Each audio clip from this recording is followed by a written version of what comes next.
Discover your self உங்களை வரவேற்கிறது. Discover your self சேனலில் ஒவ்வொரு முறையும் பார்த்தீங்க அப்படின்னா நம்ம எஜுகேஷனல் சைக்காலஜி மற்றும் ஜிகேக்கு அதிக முக்கியத்துவம் கொடுப்போம் அப்படின்னு சொன்னோம்.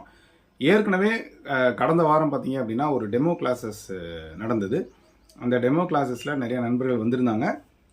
அவங்க எஜுகேஷன் சைக்காலஜியில் சேருவதற்கான வாய்ப்புகளை நமக்கு சொன்னாங்க. அதே மாதிரி எஜுகேஷன் சைக்காலஜியோட இம்பார்ட்டன்ஸ் அவங்க புரிஞ்சுக்கிட்டாங்க. அதே போல தான் அடுத்து வரக்கூடிய பிஜிடிஆர்பியில் நீங்களும் அந்த எஜுகேஷன் சைக்காலஜி எவ்வளோ முக்கியத்துவம் வாய்ந்தது அப்படின்றத நீங்கள் கண்டிப்பாக புரிஞ்சுக்கணும். அதுக்கு நீங்கள் சரியான திட்டமிடுதல் வேணும். அதே மாதிரி அந்த திட்டமிடுதலோடு நல்ல மெட்டீரியல் இருந்தால் நீங்கள் கண்டிப்பாக ப்ரிப்பேர் பண்ண முடியும். இந்த விஷயங்களில் நாம் அழுத்தம் திருத்தமாக சொல்லக்கூடிய விஷயம் என்னென்னா, முயற்சி ப்ளஸ் பயிற்சி = வெற்றி. இந்த மந்திரங்களை நம்ம எப்பயுமே நினச்சிக்கிட்டே இருக்கணும். ஒரு போட்டித் தேர்வில் ஜெயிக்கணும்னா கண்டிப்பாக நல்ல முயற்சி வேணும். தமிழ்நாட்டில் பார்த்தீங்கன்னா இப்போ யூபிஎஸ்சி எக்ஸாமில் கிட்டத்தட்ட பார்த்தீங்கன்னா ஒரு 50 பேருக்கு மேலே செலக்ட் ஆகிருக்காங்க. எல்லாமே வெவ்வேறு விதமான கண்டிஷனில் வந்தவங்க. பார்த்தீங்கன்னா ஒருத்தர் தமிழ் வழியிலே படித்தவர், +2 வரைக்கும் தமிழ் வழியில் படித்தவர். ஆங்கிலம் நன்றாக தெரியாது. இருந்தாலும் அவங்க அப்பா பார்த்தீங்கன்னா ஒரு கூலி தொழிலாளி. அவர் கூட ஒரு யூபிஎஸ்சி தேர்வில் சாதிக்கிறாரு.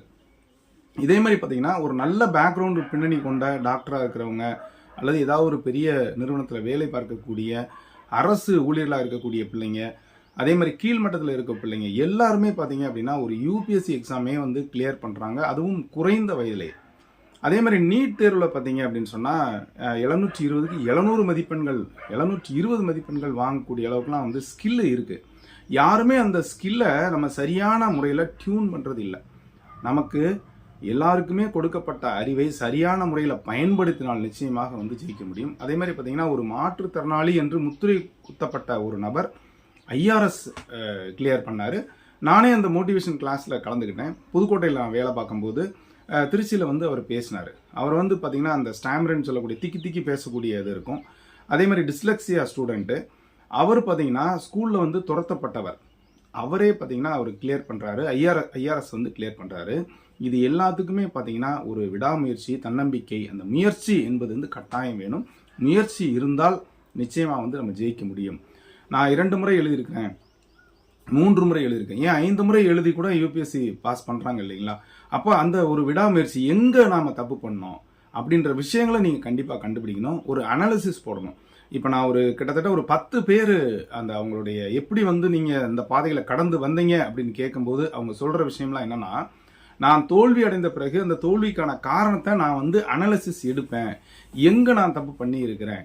எல்லாரும் சொல்கிற விஷயம், நான் எதை படிக்கணும் எதை படிக்கக்கூடாது அப்படின்ற விஷயத்தை நான் தெரிஞ்சுக்கணும். நான் சப்ஜெக்டுக்குள்ளே இருக்கணும், அந்த சிலபஸுக்குள்ளே இருக்கணும். அந்த சிலபஸுக்கு உள்ளதை தேடி தேடி நான் படிக்கணும். ஒன்று, எதை விடக்கூடாது, எதை படிக்கணும் எதை விடக்கூடாது அப்படின்றத அதனுடைய முக்கியத்துவத்தை நான் அனாலிசிஸ் பண்ணுறதுனால தான் என்னால் ஜெயிக்க முடியுது.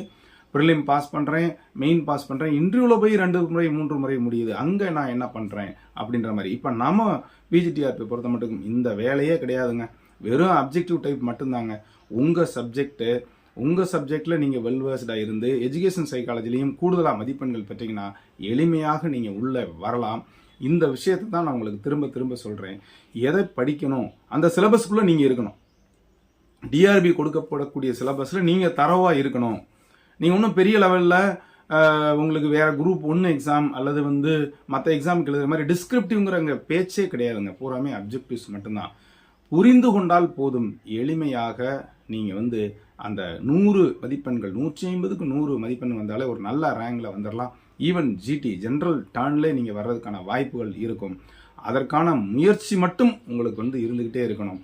அது போக நான் ஜெயிச்சதனுடைய அதான், ஒரு முறை தோல்வி அடையும் பொழுது அந்த தோல்விக்கான காரணம் 10 யூனிட் இருக்குது அப்படின்னா அந்த 10 யூனிட்டில் எந்த யூனிட்டில் என்னுடைய மதிப்பெண்கள் குறைவாக இருக்கிறது, எந்த யூனிட்டில் எனக்கு நல்ல மதிப்பெண்கள் வரல, எனக்கு எது ஈஸி, நான் அதை படித்தால் முழு மதிப்பெண்கள் பெறலாம் அப்படின்ற மாதிரி அந்த ஈஸியான டாப்பிக்லாம் நான் போனேன். நான் ஜிகேல நல்லா பண்ணுறதுனால நான் 9 மார்க்ஸ் வாங்கினேன். அதேமாதிரி எஜுகேஷன் சைக்காலஜி நல்லா பண்ணுறதுனால ஒரு 25+9 34 மதிப்பெண்கள் கிடச்சிது. சப்ஜெக்டில் ஒரு 80 சேர்த்தோன்னா ஒரு 114 அப்படின்ற ஒரு பெரிய ஸ்கோரை அச்சீவ் பண்ண முடிஞ்சது. அதுக்கு முன்னால் வெறும் 95 114ஆக மாறுவதற்கு காரணம் என்னுடைய சரியான இந்த அனாலிசிஸ் தாங்க. நீங்களும் ஒரு முறை எழுதிட்டேன், 2 முறை எழுதிட்டேன், 3 முறை எழுதிட்டேன் என்று எந்தவித ஒரு உங்களையே நீங்களே தாழ்த்தி கொள்ள வேண்டாம். Self motivation is the best motivation. உங்களை மோட்டிவேட் பண்ணுங்க. ஒரு கண்டிப்பாக நீங்கள் அனாலிசிஸ் போட தான் செய்யணும்.